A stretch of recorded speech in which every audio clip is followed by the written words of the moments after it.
Furthermore, we can see like the government had or did introduce certain tax reforms which relates to the value added tax and also relate to the GST.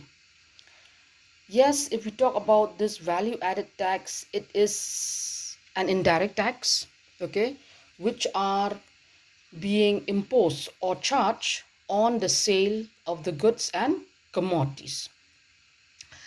Here it is a tax that is being charged at each stages of production. Okay. For example, let us uh, let us let us start right from the very beginning. Well, let's talk about cotton. Okay, we have a raw cotton where farmers grow and plant in the field. Okay, so what these farmers did with that raw cotton, they take it to the market. Okay, so what the government did, impose a tax on the raw cotton. Okay, so what happened was these farmers will sell this raw cotton to the industry after paying the tax to the government. And what they did was, yes, they sell the raw cotton to the industries as raw materials. And what happened, the different industries will do, they'll make use of this raw cotton, okay, uh, convert them into final good, a cotton material or a cotton cloth.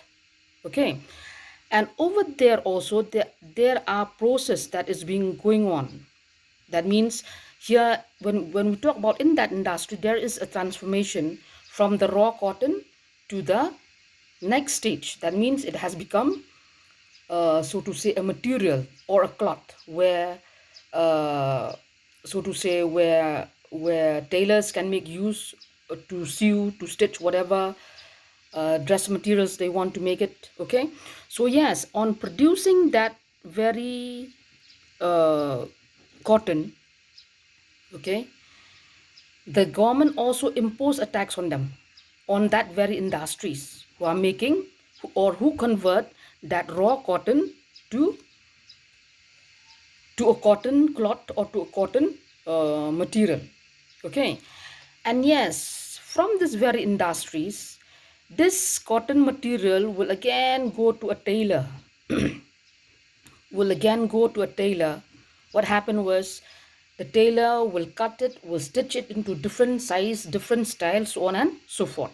Okay, so what is a value added tax? It is a tax that is being added on each stage of production. That means right from the very start.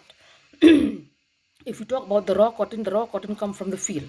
Okay, so after the farmers, after it has become ripened, okay, they plan to sell it in the market. Okay, so what happened was the farmers, they are being taxed. The farmers take it to industry, okay, who convert it into cotton material. The people, the producers in the industries also, they are being taxed on that cotton good that they are producing.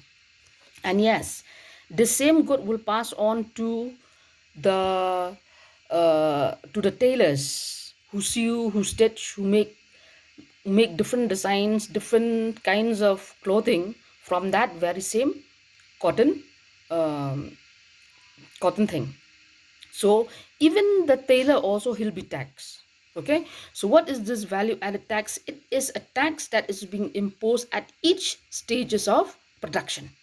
First from the farmer, then to the industry, who convert them from the raw cotton to a cotton material, from the industry to the tailor, okay, who convert them from that cotton material to new dresses, new clothing, so on and so forth. And such is referred to as a value added tax. And finally, we have the goods and service tax, which has become very, very popular nowadays. Okay, what is the goods and service tax? Yes, it is a tax that consumers has to pay. Okay, whenever they buy anything, it might be goods or services, such as it might be food, clothing, electronics, so on and so forth. When we talk about the goods and service tax, we as consumers, we do not pay directly to the government, okay? But instead, yes, it is considered as an indirect tax. Because why? Because why? These tax are being imposed by the government, okay, on the manufacturer, or on the seller, or on the provider of services. So whenever we go and buy their goods or their commodities or make use of their services, that means we have to pay the tax. That means tax will always be included in that good or in that services that we have been using. So this is referred to as the goods and service tax.